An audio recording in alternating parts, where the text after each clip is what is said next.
So as promised, here's the smoked salmon recipe that I do. These are some Sockeye red salmon from the Kenai. Took off the belly bones, pulled the pin bones with the tweezers there. Probably just smoked this belly with it just to have some poo-poos. But yeah, trim off the belly. You can clean it up. So I left some of the belly skin there. You can kind of clean that up if you want. I'm going to be portioning this one. A lot of people for parties and get-togethers will keep their fish whole, but I'm going to be giving these away, so I'll be portioning it up. We'll show you what the brine looks like in just a second. We're going to be dry brining the salmon chunks, so the ratio of the brine is, the mixture is 2-to-1, with dark brown sugar being more heavy.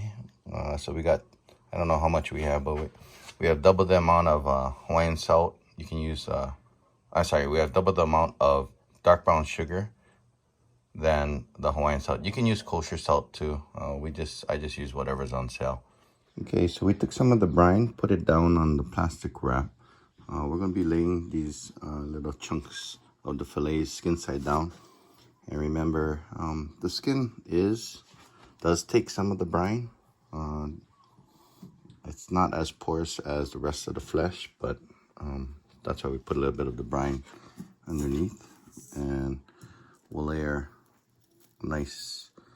You want to make sure that the brine will cover the fish, and so you'll make sure there's enough of the brine. Don't worry about over brining, putting too much brine. It's worse if you put too little. So once the salmon is all wrapped, I cut a slit at the corner of each of the little chunks. If you're doing a large fillet, cut a little corner, cut a piece off the corner. Because the brining process, what it does is it's pulling out moisture, water from the fish, and sucking in all that cure that you have, and you're really curing the fish. What'll happen in a few hours, this one will probably go for about 4 hours, but if you got a whole fillet, go a little bit longer, maybe 6 to 8, maybe even overnight. The fillet will get stiff, and that's because the moisture is pulling out and all the cure is pulling in, and you're trying to cure the fish.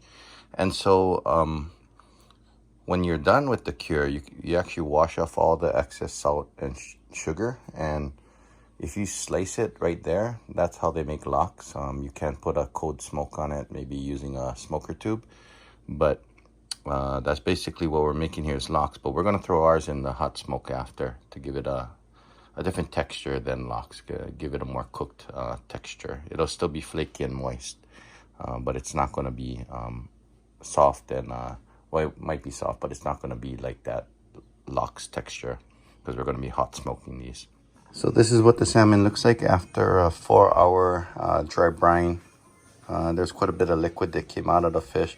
And like I said earlier, went shorter with this brine. Usually I'll go overnight, 10 to 12 hours, because it's been cut up into slabs or into little chunks. And so the brine will penetrate a lot faster, and I don't want an overly salty product. So 4 hours was good enough. We're going to pat it dry and let it air dry in the refrigerator to form the pellicle. You'll know when it's ready to throw in the smoker when you touch it, and the flesh is tacky, a little sticky. We'll see you soon.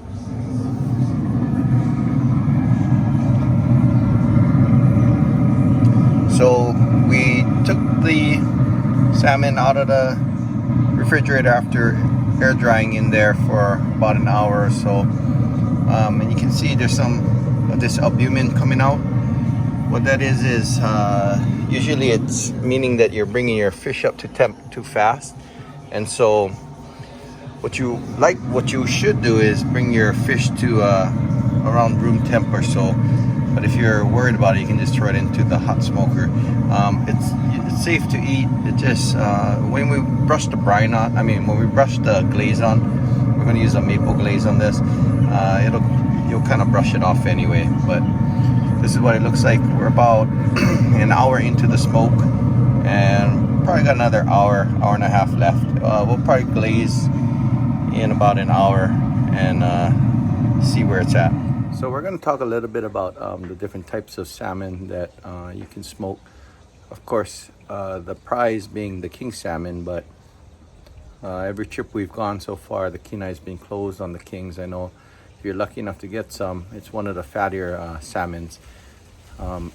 We fished the Kenai for reds, so that's typically what we're smoking.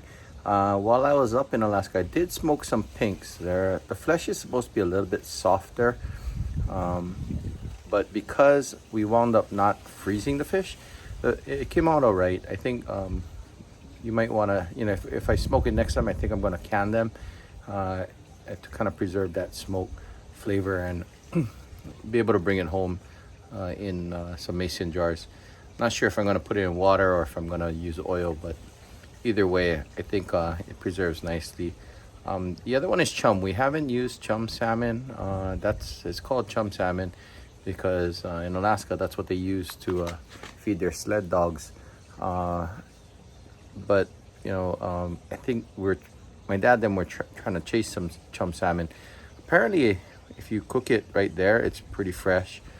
The silvers, we tend not to smoke the silvers. They we'll defrost them and use them for sashimi. It seems to be a better fish for sashimi. We do sash the reds too, but you can also use if you don't have access to Alaskan salmon, you can use the Atlantic or the Scottish salmons also. They work well with the same recipe. I actually like to use the Atlantic salmons or the Scottish salmons, those orange ones you can pick up, for lox. You do that same brine that I did, a 2-to-1 ratio. I'll usually make sure it sits for, this time I only let it sit for 4 hours, but I'll usually let it sit for about 8 to 10, and to make sure that cure goes all the way through the fish. So I don't want the fish spoiling, so I have to make sure that the fish is cured all the way. And then what you do is leave the skin on and you just slice it off right off the skin. It'll be really good with bagels or crackers or whatever, with some cream cheese and capers. But yeah, it's a lot cheaper to make your own lox, although the salmon prices are going up like crazy.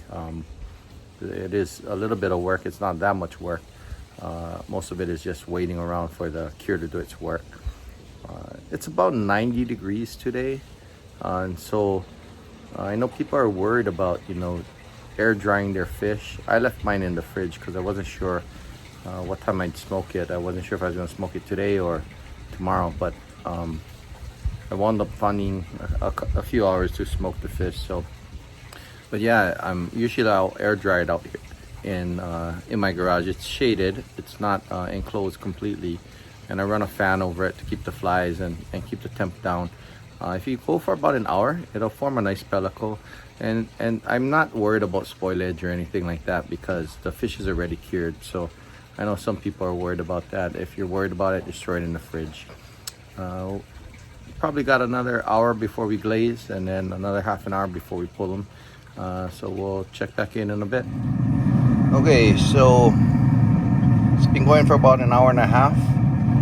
We're just gonna put a maple glaze. The temp on them is about 125 or so. We want to get it to about 145, so it's gonna be coming up to temp probably in the next half an hour or hour. So we're gonna give it a glaze, and what should happen is the liquid should evaporate and leave behind the sugars to give it a nice shiny color and seal in all that moisture so that it's not a dry product.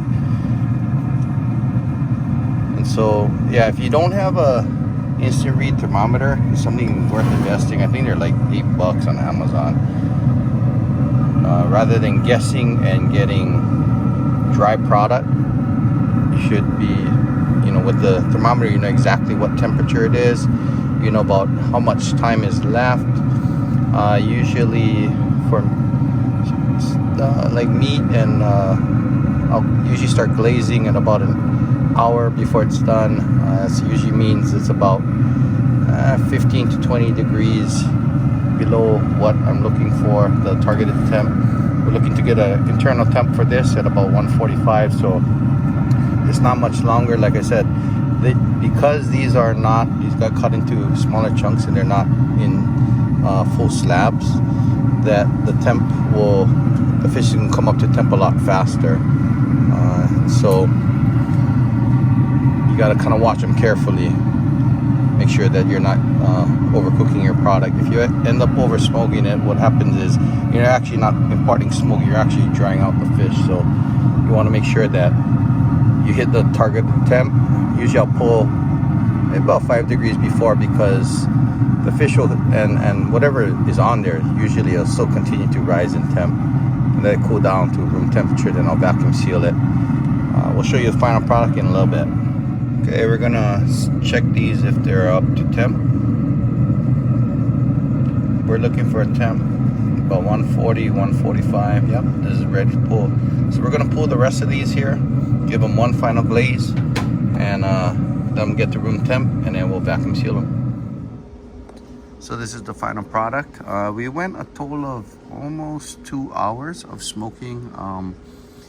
We were smoking at about 180. I started a little bit lower than that, so that the albumin wouldn't come out, and just to get the fish up to temp. I took it straight out of the fridge, so tried to keep it a slow heat up, and then bumped it up to 180.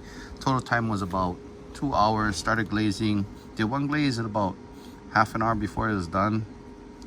Temperature was about 125 internal, and then did another one 15 minutes later, pulled it, and did one final glaze with the maple. If you're going to use maple, make sure you're using 100% maple and not the pancake brand that is like, they have all the additives in it. It's artificial sweeteners in it. So use 100% maple. You can actually get it at a decent price at Target and Walmart. So yep, that's it. That's the final product.